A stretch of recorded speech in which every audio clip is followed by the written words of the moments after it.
Hey guys, it's nerdnic, and in this video I'm going to be showing you how to build my nnSpeedwing. I'm going to walk you through step by step how to pick your electronics, your spar, how to do all the techniques I do to put this wing together.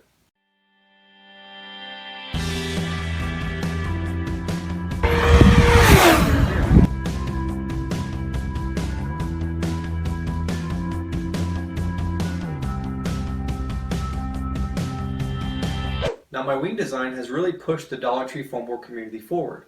On a traditional flight test style wing, you can really only go about 60-70 miles an hour before you start having strength issues.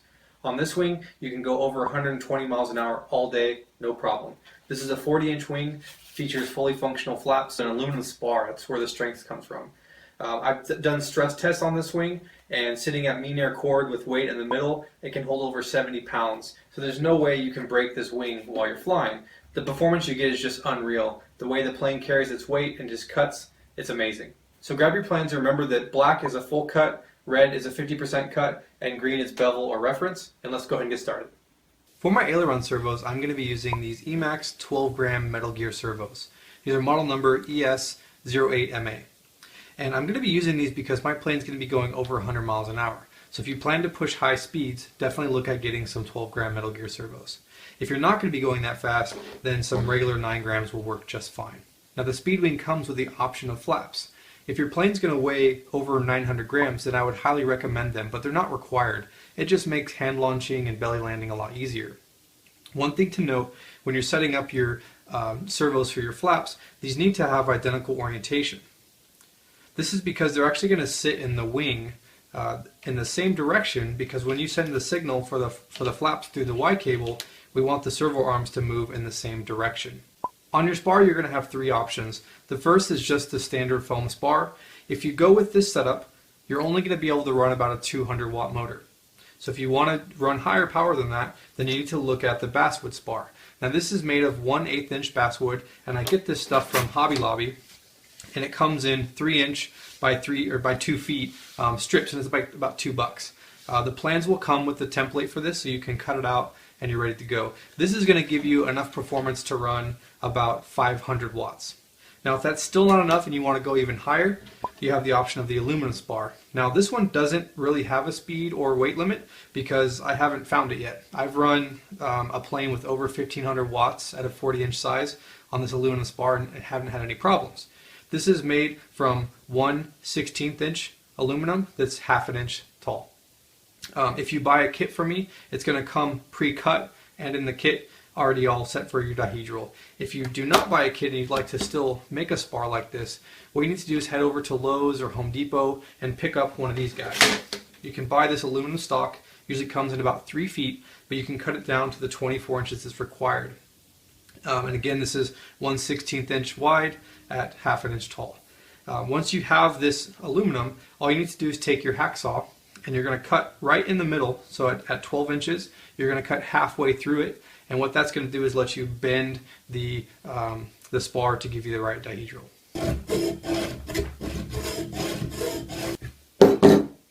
So once you've got cut about halfway through, at the center mark, we're going to bend it into place.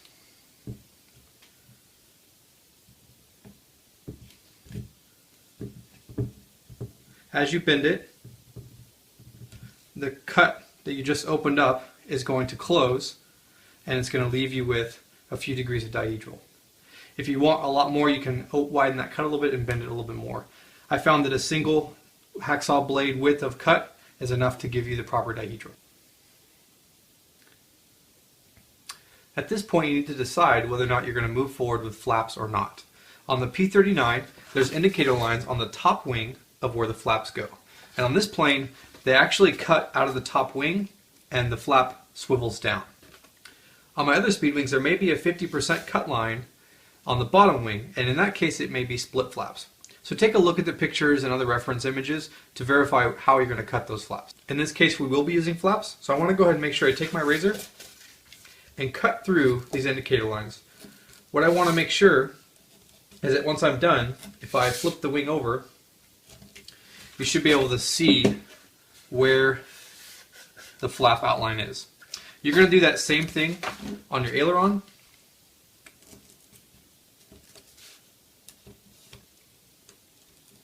And then go ahead and remove the servo tab as well. Now you'll notice when you look at the plans or the build kit, there's a reference line where the flap servo goes. And if you look at the other wing, you'll notice that the servos face the same direction. As we talked about before, this is so your servo arms move the same direction when you're using a Y cable. That way we only have to occupy one channel on your radio in order to have flaps. So what I need to do now is take my razor and go ahead and 50% cut this servo outline, and then remove the foam and full cuts on the servo arm outline. So we're going to do full cuts here.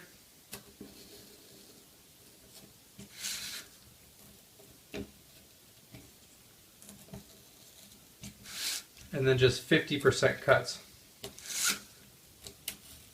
on the servo outline. So what you'll do is you'll take a barbecue skewer, and we're actually going to pick the foam out of this because the servo sits recessed in the wing. Crack that out.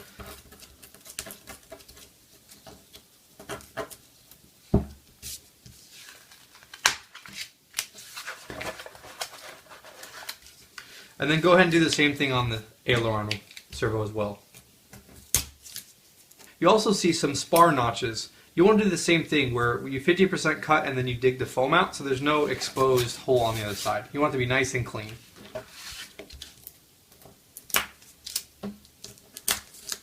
Now on the P39 it actually has 2 foam spars, so there's a third notch there you're going to break out as well. At this point in the build we need to really pick what spar we're going to use as well. If we're using the basswood, you'll notice that this 50% channel is actually a little bit longer than required. It's designed around the length of the aluminum. So if you're going to be using the basswood, go ahead and make a mark and indicate how much of the channel you need to pull out so you don't clean it all out. So if I'm going to be using the basswood, I would start right about there and pick that out. If I'm going to be using the aluminum, then you're going to need the whole thing.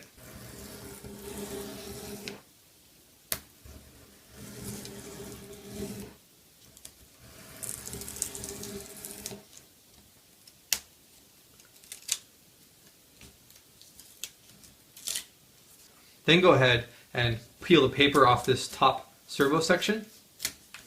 And then we're going to go ahead and remove the paper from the beveled area. You'll notice there's a green line that goes around the trailing edge, the wingtip, and the leading edge on both the top and bottom wing. Go ahead, if you're doing this from the plans, you're going to cut that just enough to cut the paper so that you can peel this off like a sticker. If you're getting this from a kit, then it's going to be pre-cut for you.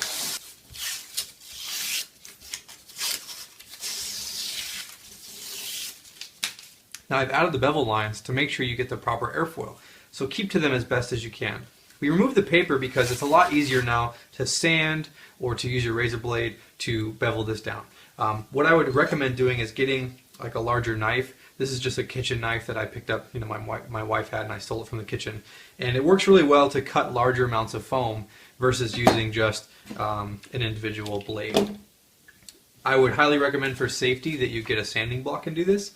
Especially if you're building this with your family or whatever it might be. If you're doing it with a blade, just be very careful to not cut yourself. Now what I recommend doing is starting with the leading edge and going up right to the edge of the table where you can position the blade so that you're cutting down alongside yourself. This way you're not cutting into yourself, you're not cutting at a weird angle, but you're cutting in a way that if I were to slip, the blade's not going to hit anything. So I have my leading edge right up against the edge of the table. I'm in a good position to not cut myself, and I'm going to do one swipe of the blade, and I'm going to focus on not cutting through this center hinge. Okay, I'm not worried about the top piece yet. I'm just making sure my blade doesn't cut through the leading edge.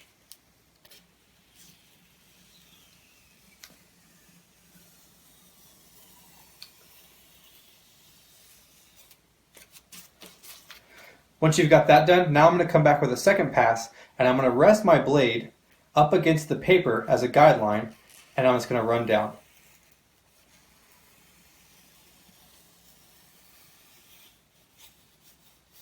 And now we'll flip it over and do the same thing.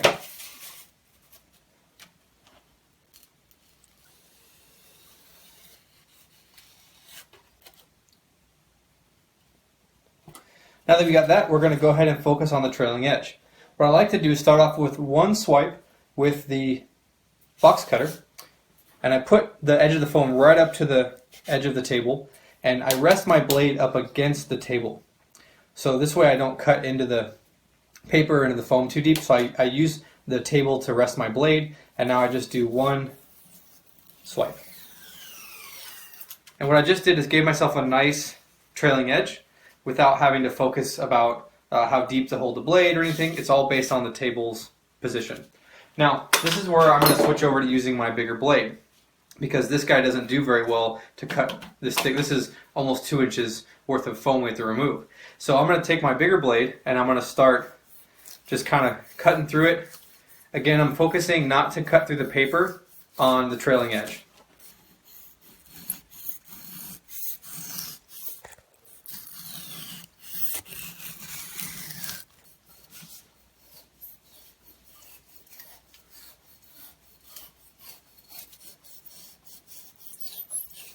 Each pass will come in a little bit closer to trying to meet up with the paper. So once you're to the point where you go from one full sheet of thickness all the way down to none, then you're good to go. Now for the wingtip, I like to go ahead and fold the wing over. And again, I start with my box cutter and just clean up the very tip just to get a starting point here.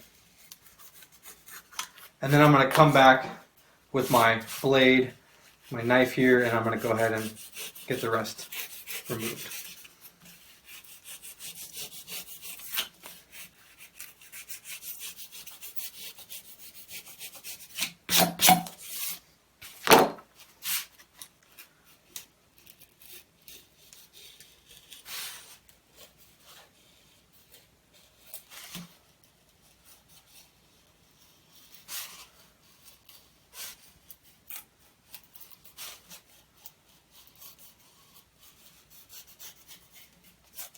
Alright, so now we'll go ahead and flip the wing over, finish the other side. Now that you have this wing done, you're going to go ahead and do the exact same steps on the other side. Now we'll go ahead and get the servos installed. So make sure they're centered up and you've got your flap servos connected to your Y cable.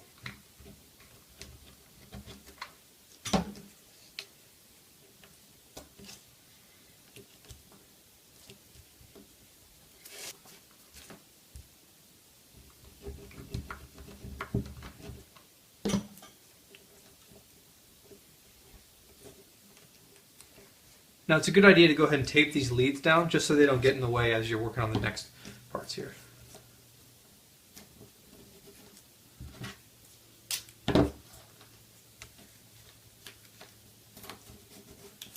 And make sure you add a little bit to your extension, that way it doesn't pop off during installation or during flight. Alright, so we're going to get the foam spars added. There's 2 of them. Go ahead and crack them open and we'll get them glued together.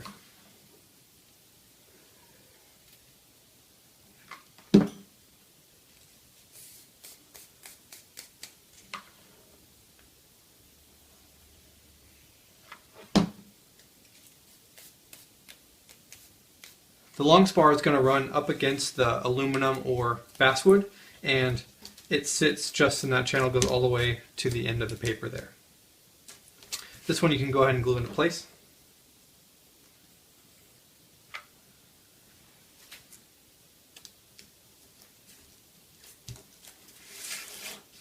You want to make sure if any excess glue fell down into the channel where the aluminum or the basswood is going to go, that you go ahead and clean that out now.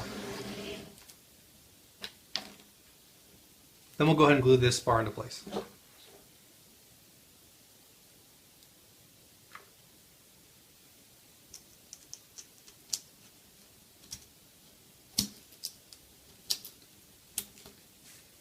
Alright, now you go ahead and do these same steps on the other wing. Now we'll go ahead and join the wing halves together. What I like to do is take some painter's tape or even just some tape that you can pull off the paper so it's not super sticky. And I like to get a strip of it ready, and then just a little tiny piece here as well, and line the wing halves up. Just throw a little piece of tape there in the middle just to hold them up together so it's nice and sturdy. And now I can flip this over and run my long piece of tape just down the center line. Flip it back over, and now I don't have to worry about any glue spilling through or getting on the table or making my wing look all gunky. So I can go ahead and pull this little guy off now. I can open this up and really pump it full of glue. And I'm going to add glue in the center and also at the two spar connections.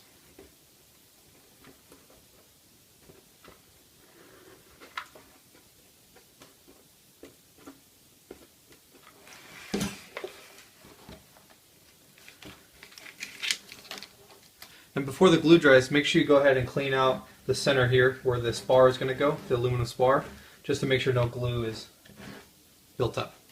And then go and hold it flat and let it dry. Now if you're like me and you've forgotten to remove the fuselage tabs up to this point, go ahead and do that now.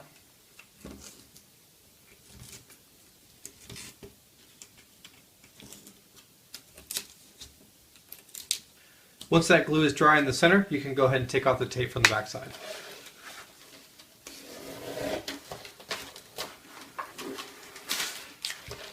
If you're experienced in building Dollar Tree foam board airplanes, you might notice that we missed a step of dragging a barbecue skewer through our 50% score cuts. Now we actually don't do that on this airfoil. I specifically designed it to not need that. So you get a very nice, smooth transition. There's no steps or jerkiness through the airfoil. So if you do that with your barbecue skewer, you're going to change the airfoil a little bit. So just skip that step and leave it as it is. Now the only other variable here is this top section of where we remove the paper for the servo shape.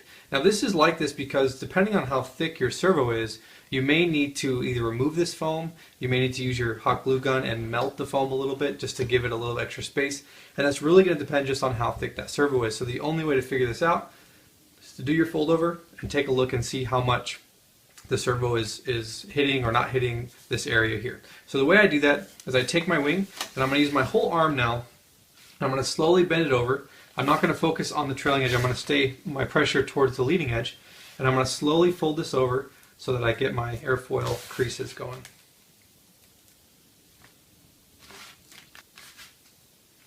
Okay, so mine looks really good. This is a 12-gram Metal Gear servo, and it's about the same size as the 9-gram, and I don't have any clearance issues, so I'm not going to need to remove any foam or melt this. So I'm going to leave it as is. The last step we have to do before we do our fold over is get our spar installed. So we're going to go ahead and take the spar, and we're going to glue it on one half of the wing at a time. So I'm going to get some glue, and I'm going to pump it right in that little channel that we removed. And then I'm going to take the center of the spar, line it up with the center of the wing, and just get it in place and hold it. Now for the aluminum, it's going to get hot, so I would recommend getting something to hold aluminum in place so you don't have to burn your hands.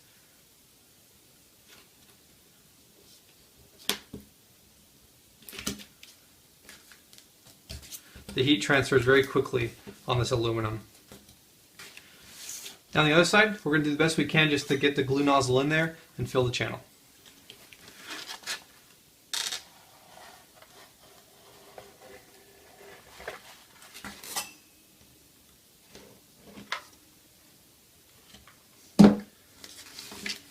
This time when we press down, it's actually going to lift the other side of the wing up. And this is really where it's important to have something else to hold the aluminum because it's going to get hot. It's important to note from this point forward, the wing has permanent dihedral. If I'm working on this side of the wing and I press over here, I'm going to crease the foam because the aluminum is not going to give. It's not going to bend, so you're just going to crease the foam and cause an issue there. So just be very careful that you're only pressing on one half of the wing at a time moving forward. So now we're going to go ahead and do the wing fold over. Make sure you have extra glue on hand because we're going to use a lot in this section. We're going to lay some glue on the bottom wing across these 50% cuts as well as across the top wing, and then we're going to smear those around. We're going to throw some on the leading edge, both of the two spars running down on the servo, and then just at the paper line at the trailing edge.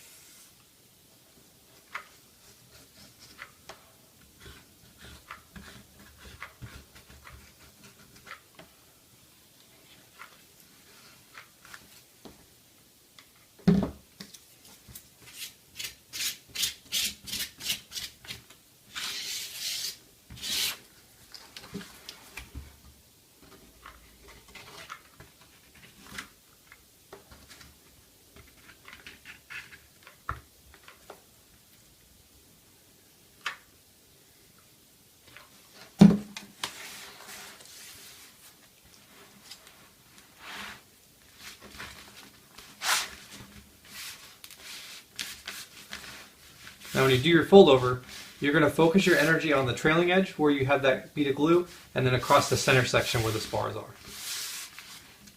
Alright, so now we're going to go ahead and fish all of our cables through the hole here.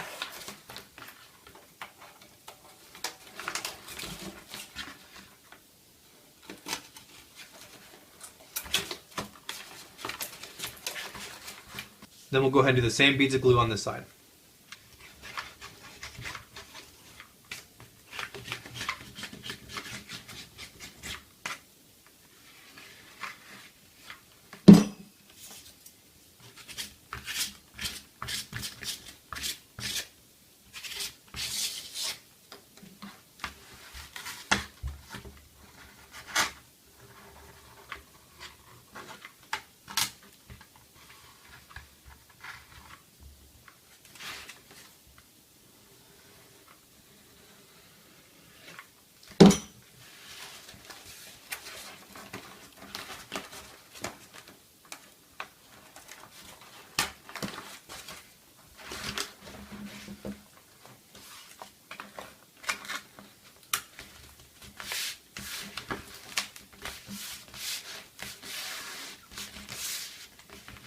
Now what I found helps with the trailing edge is if you can get a big ruler that's nice and heavy, we can apply flat pressure against the whole thing at once and get a nice glue joint all at once. And to do that, I'm going to take my glue gun and I'm going to run it in about 1/2 inch, but I'm going to skip the flap and the aileron cutouts.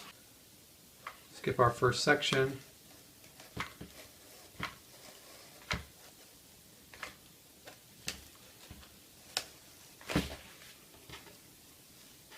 And we're just going to go right to where the aileron stops. We're not going to do the wingtip yet. So go ahead and put the wing flat. And I'm just going to take my ruler, hold it down, just like that. All my pressure I'm putting at the trailing edge. I'm not pushing inboard at all. It's all trailing edge. And I want to check to make sure I'm not getting any glue coming out. I am, so I want to move that a little bit. And then we'll go right back. All the pressure at the trailing edge. Now if you notice when I did my wing fold over, the bottom wing is sticking out a little bit more than the top wing. That's okay. I'm going to go ahead with my razor blade and just trim that off. Not really going to make a difference.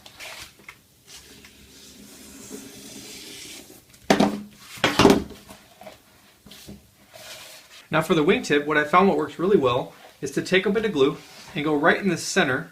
We're going to go about 1/2 inch in. I'm just going to put a little dab. And I'm going to move my hands, squeezing in from the outside into the middle, just to find where the foam wants to rest naturally. And I'm going to bend the bottom part up, okay? So I'm going to be bending the bottom part of the wing up to the top. I'm not going to bend the top down that much. And I'm just going to hold this center piece in place and let it tack itself there, okay? So what I'm doing is I'm just cutting down on the amount of extra work I have to do and extra fiddling I have to do trying to set this wingtip. So if I do right in the center, just let that dry, then the rest of it goes real nice and easy. So now that that's tacked into place, it's really easy to finish the front and back side of the wingtip. I'm going to go into the trailing edge first. Again, I'm going to avoid the aileron cutout. I'm not going to put any glue right there. Just a little bit there. And really I'm just sealing up the tip now, so I'm not going in very far. I'm just putting just enough glue so when I press these together, the glue starts to meet me at my fingertips. And then I'm going to squeegee it off here just in a second as it's drying. Now for the tip, I'm going to do the same thing. Just going to run a little bit of glue, just enough to get inside there, and then we'll go ahead and hold it until it dries. So to cut your ailerons, go ahead and grab a ruler and your knife, and you're just going to go ahead and 50% cut the hinge line here, and then do your full cut on the sides.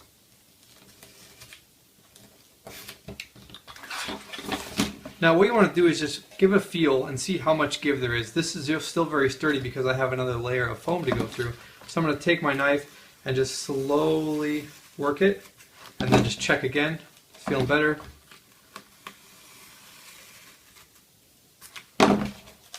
Almost there. There it is. What you want to avoid doing is cutting all the way through. You don't want to cut through the paper there. Go ahead and get that released.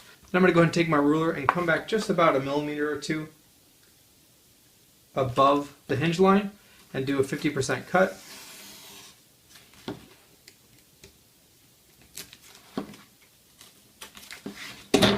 And then we're going to go ahead and remove this.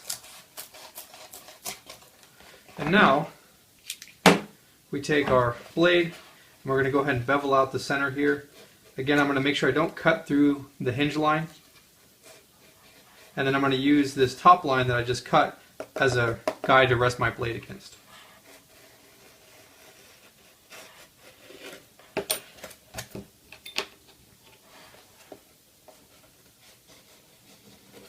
What you should be left with really quickly is a nice hinge for your aileron.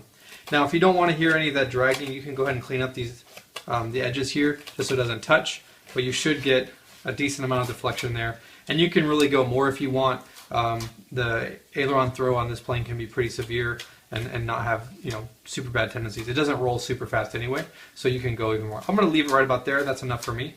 But you can, if you want to go more, you'll just cut a little bit deeper in so you get more throw. And then for your flap, you actually are going to cut on the top wing. So we're going to flip the wing over, and now this one we're going to line up our lines there,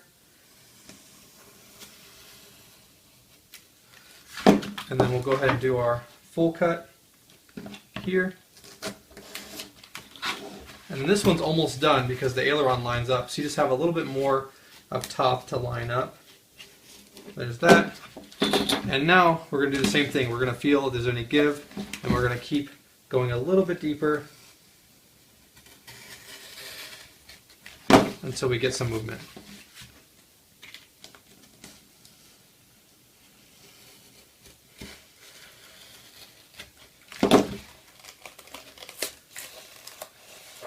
And there it is.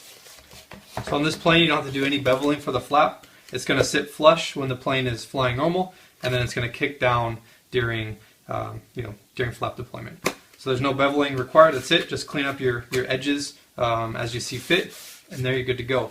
What I would recommend doing though is a hot glue hinge on this one, and you grab a little scrap of foam. You'll throw in just a couple dabs of glue right on the center. There's not really going to be any stress on this. You just don't want the paper to ever let go. So I'm going to grab my foam, squeegee that off, and give myself just a little bit of extra reinforcement there. Same thing on the aileron. Right on the center hinge, you're going to lay down some glue, just a little tiny bit, and then take your scrap piece of foam,